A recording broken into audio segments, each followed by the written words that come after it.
Hey, hey, hey, happy Sunday. Welcome back to Yoga Talk. I'm Jeff Bassman. This is the show where we discuss the principles of yoga and how to apply them to everyday life. So today we made it. It's Sunday. It's the end of the week. We're up at the crown chakra, number 7. This is where we're connecting once again with God, the universe, whichever you like better. So, as you may recall from last week, we're getting deep into this book. The question is God real? I don't know. Let's check out this book. It's called God by this guy, Deepak Chopra. So last week we talked about Job and what he learned. This week we're going to talk about Socrates. So you remember that guy. He's from Greece, normally known as a philosopher. We don't really think of him as knowing much about God.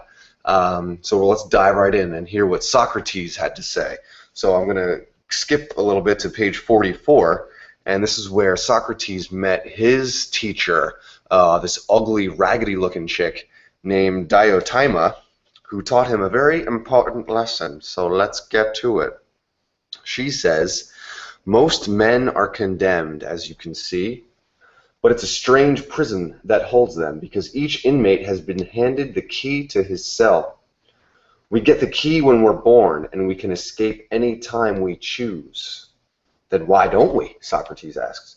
"Because our jailer is the mind, and a fiercer one never existed. Even if the cell door were flung wide open tomorrow, the prisoner would consider it some kind of trick, and remain slumped on the floor of his cell, bemoaning cruel fate. Fate is not cruel, however." Blah, blah, blah. Skipping ahead a little bit, or fear. Fate transitioning to fear here in this next paragraph. She shook her head. "Fear isn't worship. Fear arises when you believe that the gods are gone.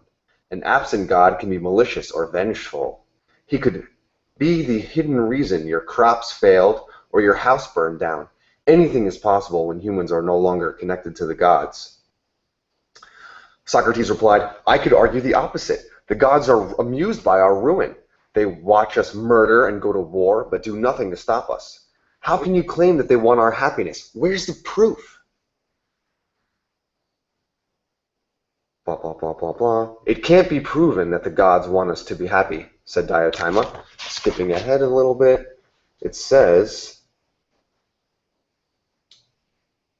"The gods no longer cradle us like nursemaids with a drooling infant. They have freed us so that we can know ourselves. Without that knowledge, life is meaningless." So that the key point here is that they have freed us so that we can know ourselves. So let's see what that means. Skipping ahead to page 58, he's relating it to the Bible now, and we're getting into the Gospel of John. So talking about Jesus. John says, "Why should God," well, no, this is Deepak now translating. "Why should Jesus and Socrates need each other? One reason is that when Jesus was crucified, his disciples were left behind, expecting, quite literally, that the Messiah's purpose had been to overthrow the Roman Empire, free the Jews from bondage, and reign supreme over the earth. Only then would the Old Testament prophets like Isaiah be justified and fulfilled. When that didn't happen, the disciples felt bereft and defeated. John is seen as the rescuer of Jesus' mission. He says, in simplest form, the Messiah did what he was supposed to do. The Jesus who walked among us was divine as a word, an ideal, or a spirit. Mortal eyes are fooled into seeing him as mortal too. Seen with the eyes of the soul, Jesus was an incarnation of spirit." Here's the key part. "As are all of us when it comes to God." So, the next sentence is, what else is John's message, the gospel dude, John, what else is John's message but know thyself, restated in Christian terms? So here Deepak Chopra is saying that the term know thyself, in which Socrates was taught, means realize thyself, realize that there is God within you. Once you realize that, life can have meaning. If you never realize that, life is kind of meaningless. And then it's restated in the Gospel of John, where in the Gospel of John he's saying mortal eyes are seen into seeing him as mortal too, which means you have the immortal within you. And so that really is the point of know thyself, the whole point of Socrates. So that's summed up now at the end of the chapter, this is my favorite part. Is God about faith in the end? Not necessarily. In India, there is a saying about the spiritual path. Quote, "One spark is enough to burn down the whole forest." Which is to say, once you've glimpsed the light, eventually darkness will be conquered. Socrates brought the light of the mind. He wasn't so much a gadfly, I don't know what that means, as a spark. But whether the truth needs to be born like a fragile infant or revealed by burning down the forest of ignorance, let me say that again. Sometimes the truth needs to be revealed by burning down the forest of ignorance. How about it? Either way, the end result is the same. Reality is the light, and the light can only be found in ourselves. In the words, "know thyself," is buried a new belief that human nature is capable of reaching God without dogma, authority, or fear, which is what we're kind of raised on, right? The inner journey is afoot, and God has become the highest goal, complete self-knowledge. To quote another Indian saying, "This is wisdom you cannot learn. You must become it." So how about that? Turns out that know thyself means there is God within, and once you realize that, everything starts kicking ass, I think. That's what this guy's saying. So it sounds good to me.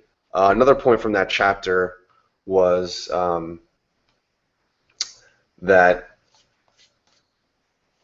yeah, I mean, I guess when we're relating it back to Jesus, it's kind of what we're taught in the West. Bringing that back to Greece, know thyself. Yeah, I guess I'm over-summarizing here, but you get it. So that was chapter 2, Socrates, and how know thyself really means there's God within us. So let's try and get in touch with that. Oh, that other point that I almost just forgot was know thyself doesn't necessarily mean, oh, I love to eat cheeseburgers, and oh, I'm overweight right now, and I kind of have a bad temper. In other words, admitting the truths about yourself, while that's important, it's not the complete point. The complete point is to know thyself, which is know the God within. And if there is a God, wouldn't He want us to know that, since we're created in His image? How exciting! Okay, so back to yoga. Let's do Shavasana. Since it's Sunday, we're out of the body, into the mind. Right? Yesterday we were talking about the third eye. So we're out of the body and into the mind. So that's why we're not really doing any poses today. It's Shavasana time. It's late on Sunday. I don't know if I'm going to keep doing these on Sunday nights. We'll see. But, let's set the timer for 5 minutes. Oh, my phone's way over there. So let's just do a few minutes of Shavasana. And as a little bonus, why don't I walk us through some, you can do, you know how the yoga, all right, so we're starting meditation now. The 5 minutes is starting. So you know how sometimes the yoga teacher will come around and, so I encourage you to lay down. I'll do this so you can see me. So lay down and get in a comfortable spot. So you know how sometimes the yoga teacher comes around and touches you when it's like the greatest thing ever? And she comes around, or he comes around sometimes in Shavasana and like presses on your shoulders or pulls your legs out like that. And it's like the best thing. So I can show you how to give yourself sweet Shavasana adjustments. So we'll start at the bottom. So there's my feet, you can see. So sometimes the teacher will come and grab your ankle and like pull it out and shake out your hips. So you can kind of do that to yourself. So give yourself a little hardcore and then shake your hips back and forth like this. And so it's mimicking when the teacher is pulling on your legs like that. So it's lengthening out your legs, right? Perfect. And now they're kind of super relaxed. And then now sometimes the teacher will press here on your shoulders, and then that brings your arms out a little bit. Let me move out of the way. So sometimes you're laying like this, and then once the teacher comes, your arms kind of come out more. So you can do that to yourself by pressing down and bringing the shoulder blades back together like that, and that'll kind of bring your elbows forward. And that's what you're going for in Shavasana, right? When the teacher grabs you and moves your arm fat out of the way. So you can do that to yourself like this, and then give yourself a long neck. All right, so there's some quick Shavasana adjustments that you can do on yourself. I do it to myself every day. I touch myself every day, like that. All right, so let's take a few minutes here. Remember, know thyself. God is within me, maybe. Isn't it exciting to think of life like that? I mean, it is to me. I don't know what you guys think. Put it in the comments. So let's get into Shavasana now. We've adjusted ourselves pretty successfully. At least I have. So we can quiet down now. And last week I think we did a body scan. I don't feel like doing that right now. So just let's let knowing thyself, knowing that the God is within us, God is the light. So let's just surround ourselves in that white light. Today's Sunday. The week starts up again tomorrow, so why not take a bath in the pure white light that comes from heaven or the heavens, comes from the God, or it comes from within us. So take a moment to connect with that white light and let it surround you.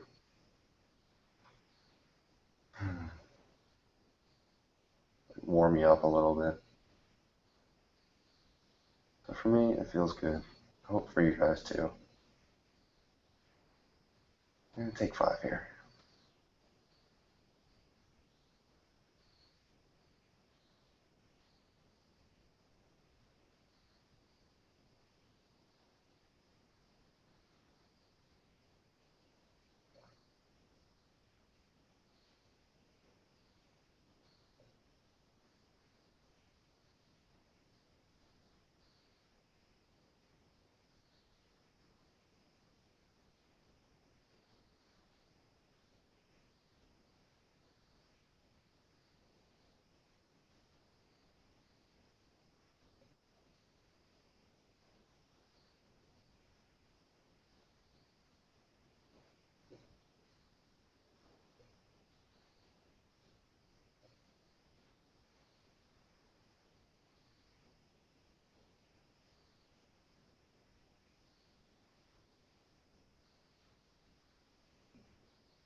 All right, reconnect with your breath. Take a nice deep breath. Stretch arms overhead and lengthen out those legs, right? How'd that feel? I hope those do-it-yourself Shavasana adjusties were good. So take those with you next time you go to class. And remember, apparently, know thyself. That's what we should do. And it really means that God is within yourself, according to Socrates and Deepak Chopra, Jesus, and John, the gospel guy. So there's 4 people, and Diotima, Socrates' teacher. That's 5 people. Solid handful of people agree that God's within you.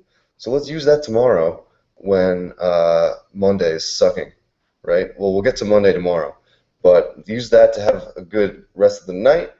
And we'll see you next time here on Yoga Talk. Don't forget to subscribe up to the channel and spread the love all around everywhere you go. All right. Make today awesome. Peace.